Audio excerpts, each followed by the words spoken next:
Muchas gracias, Juan Adelante, José. Fernando. Buen día. ¿Qué tal? Buen día a todos y a todas. Creo que en estas mañaneras judiciales tenemos el deber de informar a la sociedad sobre la crisis constitucional que existe derivado del incumplimiento del gobierno a las leyes, a las sentencias, a la Constitución, a los tratados y en general al Estado de Derecho. Para ello me ocuparé de desmentir tres afirmaciones del poder político que están en el ambiente. Primero, es falso que el Poder Judicial actúe en contra del pueblo. Segundo, es falso que la democracia sea exclusivamente regla de las mayorías. Tercero, es falso que el triunfo electoral autorice al gobierno a incumplir sentencias, leyes, tratados, constitución y el Estado de Derecho. Vamos con los ejemplos. Recientemente, el Poder Judicial Federal amparó a las madres buscadoras de hijos desaparecidos que el gobierno había borrado de las listas respectivas. Estoy seguro que los 36 millones de votantes están de acuerdo en que el gobierno debe de continuar con la búsqueda de miles de personas desaparecidas. Sin embargo, el gobierno continúa en desacato de esas sentencias y de estos deberes nacionales e internacionales. Segundo ejemplo, los jueces del Poder Judicial Federal cada semana otorgamos amparos a niñas y niños con cáncer frente al desabasto arbitrario de medicamentos en hospitales públicos. Los desacatos del gobierno a nuestras sentencias de amparo han generado la muerte de niñas con cáncer. Estoy seguro que los 36 millones de votantes no están de acuerdo con estos desacatos. Tercer caso, los jueces amparamos mensualmente a las decenas de familiares de personas inocentes en distintas vías asesinadas por causa de la militarización de la seguridad pública. Estamos seguros que los 36 millones de votantes no están de acuerdo en que los militares asesinen a personas inocentes. El gobierno continúa en desacato de las sentencias de la Suprema Corte y de la Corte Interamericana, en el caso Alvarado Espinosa, que ordenan al gobierno a desmilitarizar la seguridad pública. Cuarto caso, los jueces amparamos a los adultos mayores cuando el gobierno omite pagarles su pensión del bienestar. Parece mentira, pero están empezando ya a llegar demandas de amparo de personas a las que no les llega el pago de la pensión del bienestar.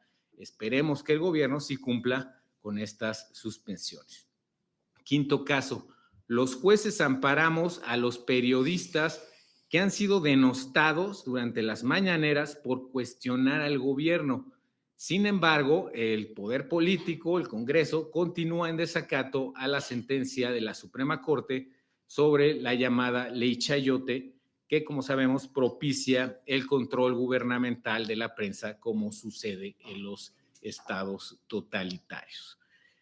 Sexto caso, distintos jueces y tribunales han subrayado que la reforma judicial, como sabemos, es un desacato deliberado a las suspensiones judiciales que se han emitido y es un incumplimiento frontal del gobierno a la jurisprudencia interamericana que ha declarado ya inconvencional en distintos casos el cese masivo, anticipado, sin debido proceso de jueces inamovibles dentro de los Estados miembros.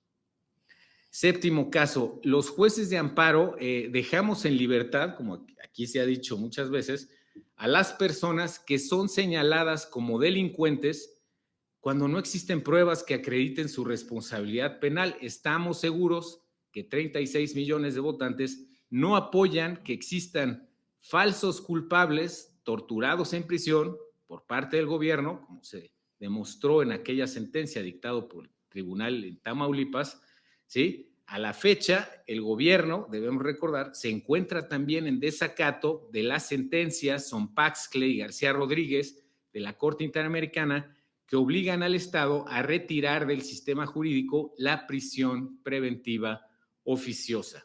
Lo mismo sucede con los jueces sin rostro. El gobierno se encuentra en un estado de incumplimiento frontal de la jurisprudencia interamericana que ha declarado su inconvencionalidad.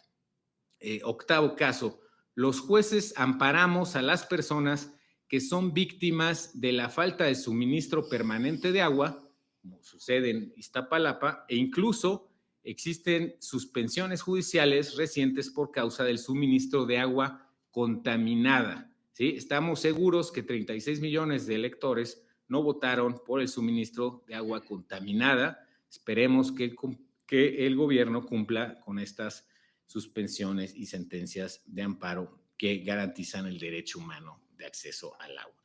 Puedo seguir, ¿sí? El Poder Judicial, como sabemos, emite cerca de 1 millón de sentencias al año. Entonces, el Poder Judicial no requiere ser electo para que haya acceso a la justicia, ¿sí? Ahí están muchas sentencias de amparo que van en plena sintonía con los intereses de la población. Lo que sí está ausente es el gobierno, que si bien es electo popularmente, se encuentra desaparecido y ha sido absolutamente ineficaz para cumplir las leyes, para acatar las sentencias y para respetar los derechos humanos de la población, ¿sí? Lo que genera un grave problema de falta de acceso a la justicia material y de incumplimiento del Estado de Derecho. Por ello, debemos tener claro que la democracia no es solamente regla de las mayorías. En una democracia constitucional, los derechos humanos, en su contenido esencial, son indisponibles para las supermayorías. ¿Sí? Me explico. El gobierno, con el aparente aval de 36 millones de votos, no tiene facultades para dejar morir a una sola niña con cáncer por falta de medicinas, protegida a través de una sola sentencia de amparo. El gobierno, con el aparente aval de 36 millones de votos, no tiene facultades para eliminar el derecho a la verdad y a la vida digna de una sola madre buscadora por la desaparición forzada de su hijo. En ese sentido, el Ejecutivo parece tener una idea incompleta y falsa de la democracia, porque bajo su lógica, si 1000 vecinos quieren linchar a una sola persona, prevalece la voluntad mayoritaria. Esto es falso. El derecho a la vida de esa única persona prevalece sobre la voluntad de los 1000 vecinos transgresores dentro de una democracia constitucional.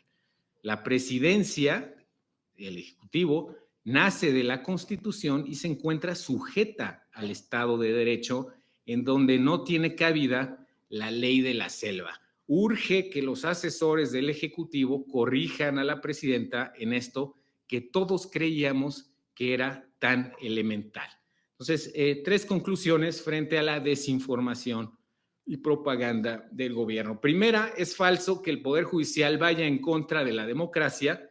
Muchas sentencias de amparo, como vimos, se hallan en plena sintonía con los intereses vitales de las personas. Segundo, es falso que la democracia sea solamente regla de las mayorías. Democracia es otra cosa. Democracia es también pluralismo, hoy ausente, es también división de poderes, hoy en destrucción, es también Estado de Derecho y participación ciudadana, nulas actualmente, y sobre todo, democracia constitucional es tutela efectiva de los derechos humanos frente a las mayorías políticas coyunturales.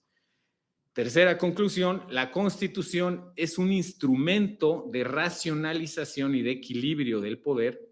En modo alguno, la Constitución debe ser deformada como un instrumento de concentración del poder. El triunfo electoral no autoriza al poder político hegemónico a constitucionalizar el autoritarismo.